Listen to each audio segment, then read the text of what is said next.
गोवर्धन पर्वत उत्तर प्रदेश के मथुरा जिले के अंतर्गत एक नगर पंचायत है। गोवर्धन व इसके आसपास के क्षेत्र को ब्रजभूमि भी कहा जाता है। ये भगवान श्री कृष्ण के लीला स्थली है। यहीं पर भगवान श्री कृष्ण के द्वापर युग में ब्रजवासियों को इंद्र के प्रकोप से बचाने के लिए गोवर्धन पर्वत अपनी कनिष्ठ उंगली पर उठाया था। आगे देखिए लोगों का क्या कहना है। मुझे तो बहुत अच्छा महसूस हो रहा है और मुझे तो ऐसा फील हो रहा है कि कुछ ऐसे अपनी लाइफ से खोया हुआ था, यानी वो मिल गया। सो बेसिक ये है कि क्योंकि मैं कॉन्वेंट एजुकेटेड हूँ, सो मैंने 12 ईयर्स मैंने चर्च में सुबह शाम प्रेयर किया हुआ है। ऑलमोस्ट मुझे बाइबल लर्न है, बट एक आज पछतावा हो रहा है कि मुझे खुद एक सनातनी परिवार में जन्म लेते हुए भी 18 साल में अपने ही धर्म से, अपने ही जो लाइफ का जो प्रिंसिपल्स हैं, मैं उससे दूर था। तो मैं न्यू जनरेशन को यही कहना चाहता हूँ कि हम जितनी हो सके जो नए जनरेशन है वो आए, और जो मेरे एज के मिडिल लोग हैं वो अपने बच्चों को लाए। इनफैक्ट मेरी रिजोल्यूशन है कि नेक्स्ट जब भी मुझे वीकेंड की छुट्टी मिलेगा मैं अपने बच्चों को लेके आऊँगा। ये मेन योगदान किसको दोगे, यहाँ पे आने का मेन योगदान किसका है? एज ऑन डे तो मैं एक मेरे ही बहुत करीबी दोस्त हैं, यस जी उनका नाम है। सो आई थिंक अगर परमात्मा मुझे कुछ भी दे रहे हैं तो उसमें उनकी योगदान है, उनके थ्रू मैं आया हूँ। हाँ, एंड आई एम श्योर कि मेरे थ्रू भी कम से कम 5 to 6 families and I can impact at least 3 to 4 generations. So इससे देखिए, सबसे पहले तो मैं यही कहना चाहूँगा कि दिव्य शक्ति तो अवश्य महसूस होती है। ये धाम जो है ये श्री कृष्ण का परम धाम है, और इस धाम में आप जब आते हैं और जब आप परिक्रमा से पहले आप गिरिराज जी के दर्शन करते हैं और वहाँ पर दूध चढ़ाते हैं, तो वहीं से ही आपको एक पॉजिटिव वाइब्स और पॉजिटिव एनर्जी और मैं कहूँ कि वाइब्रेशंस आपको आनी स्टार्ट हो जाती है। और जो नाम है राधे राधे, श्री कृष्ण राधे, ये अपने आप में ही एक दिव्य शक्ति खुद है। जब आप परिक्रमा शुरू करते हैं, परिक्रमा शुरू करने के बाद जब आप धीरे धीरे आगे बढ़ते हैं, ये 21 किलोमीटर की परिक्रमा है, जिसमें 12 किलोमीटर की जो परिक्रमा है वो श्री कृष्ण की बोली गई है, और जो 9 किलोमीटर की परिक्रमा है वो श्री राधा रानी की कही गई है। इसमें आपको विचलित विचलित दृश्य देखने के लिए मिलते हैं, जो कि स्वयं जो श्री कृष्ण की लीला है, ठीक है, जो राधा रानी की लीला है। और यहाँ पर आपको बहुत से अन्य चीज़ें, बहुत से मंदिर ऐसे मिलेंगे जो बहुत लाख वर्ष पुराने हैं। और इसमें आपको जब आप जाएंगे, आपको रास्ते में आपको ऐसे वृक्ष दृश्य देखने के लिए मिलेंगे जो आपको गोपियों की एक छवि दिखेगी उनके अंदर। और साथ ही उन पेड़ों को आप जब नज़र देखेंगे तो उनके ऊपर पत्ते तो हैं, लेकिन वो पत्ते नीचे छांव नहीं देते हैं धरती पर। तो स्वयं जो है गोपी का ही रूप है जो यहाँ पर धारण कर चुकी हैं, ठीक है। यहाँ पर आपको, आप जब अपने हाथों से यहाँ पर जानवरों को, जो पशु पक्षी हैं, उनको जब आप अन्न देते हैं तो वो भी जो आपका है ना फल आपके जीवन में जुड़ता है और आपको मोक्ष प्राप्ति की तरफ ले जाता है। उसके अलावा मैं बस आपसे यही कहूँगा कि आप आइए और गोवर्धन की जो परिक्रमा करते हैं, स्वयं आप पैदल पद यात्रा करें। पद यात्रा जब आप करेंगे तो आपको यहाँ पर अनेकों ऐसे दृश्य देखने के लिए मिलेंगे जिनको देखकर आपको गर्व होगा अपनी संस्कृति के ऊपर, अपने धर्म के ऊपर, और आपको जानने के लिए मिलेगा कि श्री कृष्ण कौन है, जिनको योगेश्वर बोला गया है, 16 कलाओं से युक्त बोला गया है। उन जैसा इसे पूरे विश्व के अंदर कोई भी नहीं है। गोवर्धन पर्वत एक अलग ही पॉजिटिविटी वाइब है और बहुत ही अच्छा एक्सपीरियंस। लाइक अब परिक्रमा करते हैं उधर, जो जो नई नई चीज़ें मैंने एक्सप्लोर करी, बहुत ही अच्छा लगता है। और जो जो नहीं आए हैं, जैसे मेरा भी फर्स्ट टाइम एक्सपीरियंस था, मुझे कोई अंदाज़ा नहीं था इतना अच्छा होगा, इतना सुंदर दृश्य होगा। जगह जगह राधा कुंड और अलग अलग जगह मैंने एक्सप्लोर करी, बहुत ही मज़ा आया।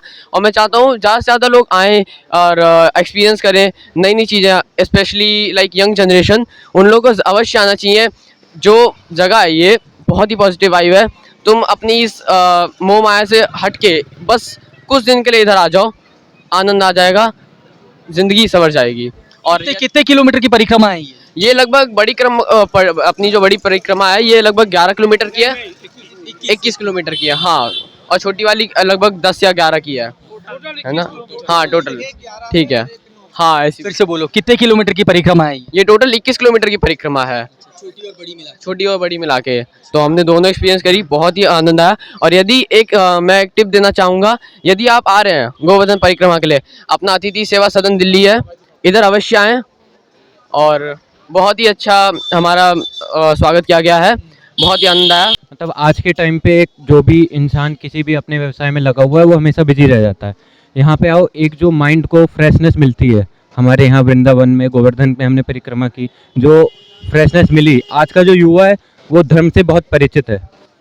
आना चाहिए, कम से कम एनसीआर के लोग जो हैं उनको महीने में तो एक बार यहाँ आएँ और अपने मतलब देखें क्या धर्म है हमारा। जी करेक्ट। राधे राधे, जय श्री राम।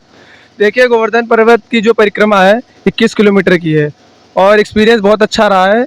लोग यहाँ की बजाय कहीं और जाना पसंद करते हैं छुट्टी मनाना, तो मैं उनसे यही कहना चाहूँगा, आपको जब भी समय मिलता है, ये इस हफ्ते में छुट्टी होती है, कभी भी होती है, तो आप यहाँ आइए, हमारे जो भी धर्म तीर्थ हैं वहाँ जाइए और बहुत अच्छा लगे। एक तरह से स्वर्ग कहते हैं इसे, और कहीं नहीं है, यहाँ स्वर्ग है। और सरकार ने बहुत अच्छी सुविधा कर दी है।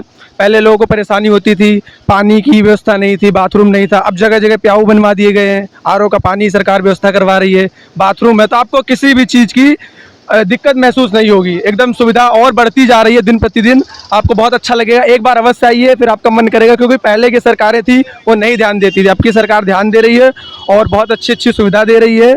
जो हमारे भक्तगण आएंगे तो उनको बहुत अच्छा लगेगा। तो आप आइए, पहले जैसे मत सोचिए, बहुत बदलाव हो चुका है और सरकार निरंतर काम कर रही है। बोलो कृष्ण बलदेव की।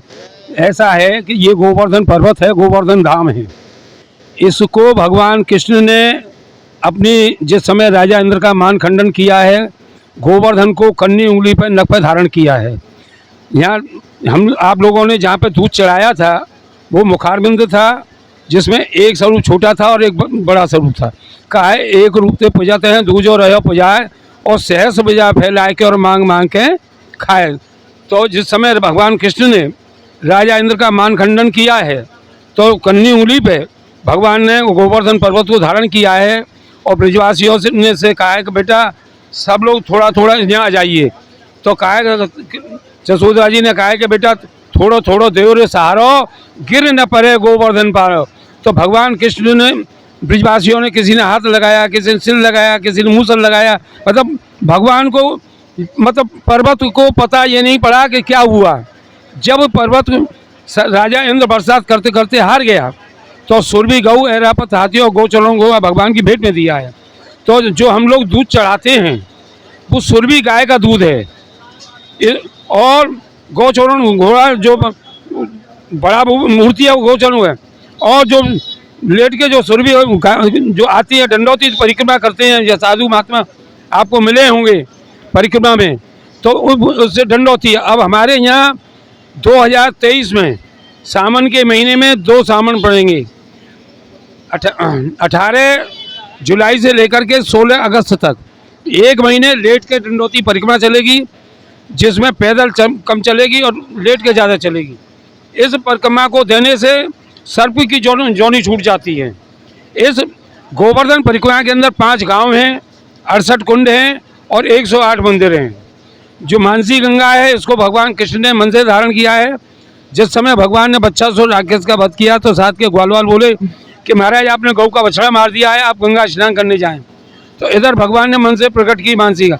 यहाँ तो यही है कि जो आप लोग आए हैं, दर्शन करिए, परिक्रमा करिए, और पैदल लगे तो पैदल करो, नहीं तो वैसे करो।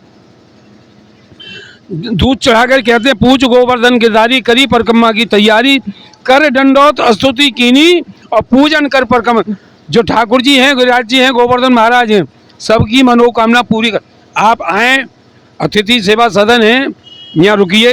ये आप लोगों की व्यवस्था है, यहाँ कोई पैसा चार्ज नहीं है, मामूली चार्ज है, जो यात्री दे देता है सो ले लेते हैं। ये आप लोगों की धर्मशाला है, आप लोगों का स्थान है, और परिक्रमा